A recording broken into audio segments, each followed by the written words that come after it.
Right, in this video, you'll need a laptop, you'll need your Defender outside, and what we're going to do, we are going to connect the car to the InControl app so we can see the car where it is. Anyway, it's windy outside. Let's jump inside. We've got to get on the laptop first. Right, so the first thing we need to do is, if we do InControl, maybe do Land Rover as well. It's come up there, but there we go. Land Rover InControl. And if you click on that, right, you can sign into your account. Okay, sign in. So you've got to create, if you haven't got an account, you've got to create an online account, but you can register it. So this has got all the details for my Range Rover Sport L494 Supercharged. So it tells me where I've been, how many miles per gallon, average speed for my last journey. But what you'll get here is add a vehicle. Now, Land Rover may well have done the initial bit of this for you, but they haven't, well, they did for me, but I've deleted it. Right, so you'll need the last 8 digits of your chassis number. So I've got that in my paste buffer.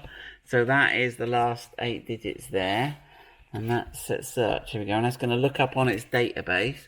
And let's have a look. What's it found? So there you go. Land Rover Defender, white, 5 doors. And my chassis number. Yeah.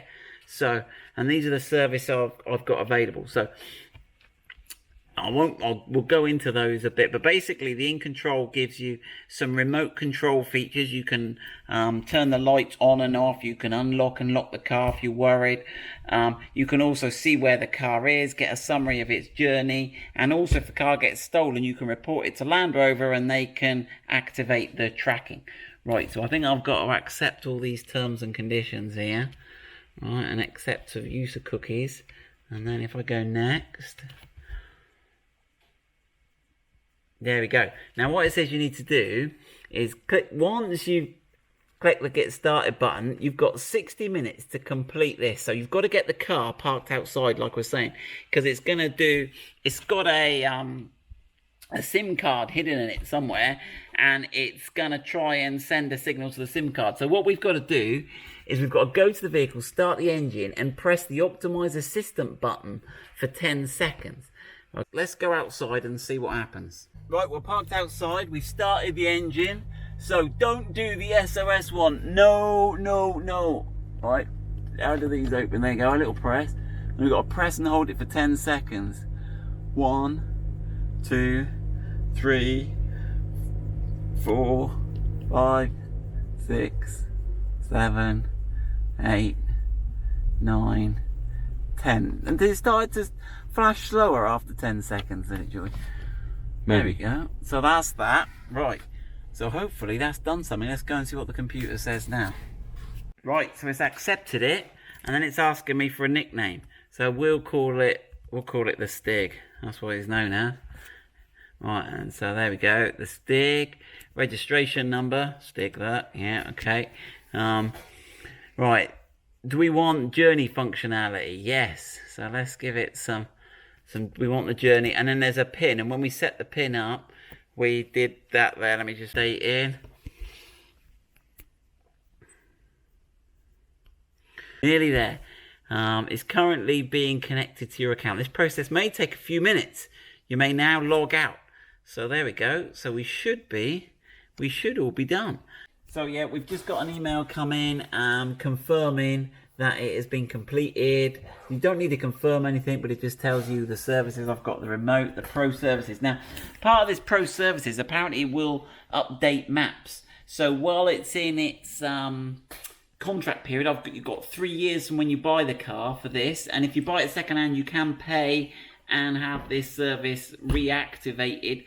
And that gives you your security tracking, it gives you free map updates, and it does it seamlessly in the background.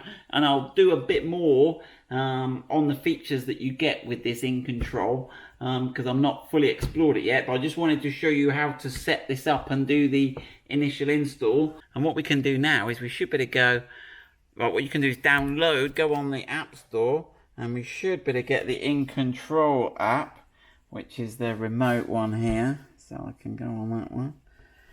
And then, okay, it wants me to sign in again. Right, so it's updating now. So it says updating, last updated just now.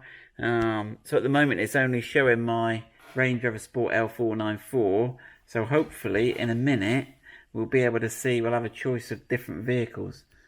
So let's have a look.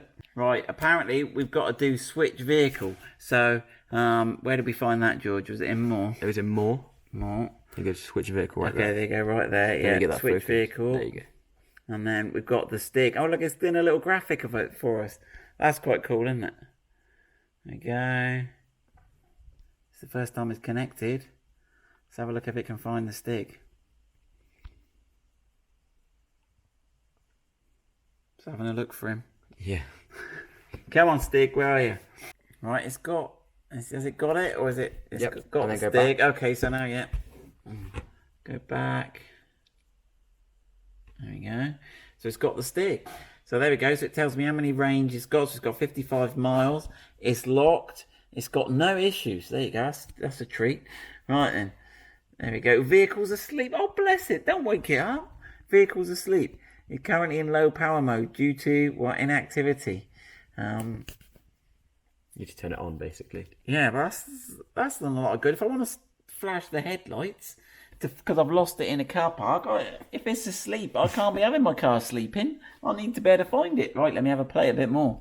So now my car's unlocked. I'm not happy with this. I'm going to unlocked.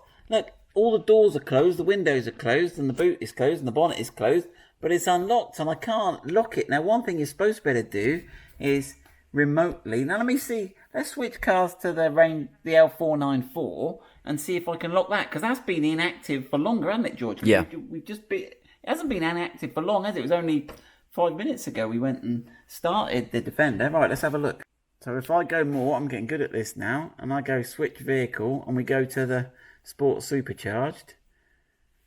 Right, that's good. Now I've got to go back. That's a bit awkward, that back. They could do with a better button for that. Right, and let's have a look whether we can do the remote on this one. Yeah, you see, the remote works on that. So something not clever with that Defender. If I wanted to do the door lock, look, I could drag that down and lock it. And that's been parked up longer. So let's have a look. Why isn't that working? I think we might have to send these to our friends at Land Rover and see why does that Defender sleep? It needs a kick up the backside. Right. Anyway, hopefully that's helped you. We'll update you how we get on with Land Rover and the Sleeping Defender. Sleeping Beauty is going to be its new name. Right, catch you later.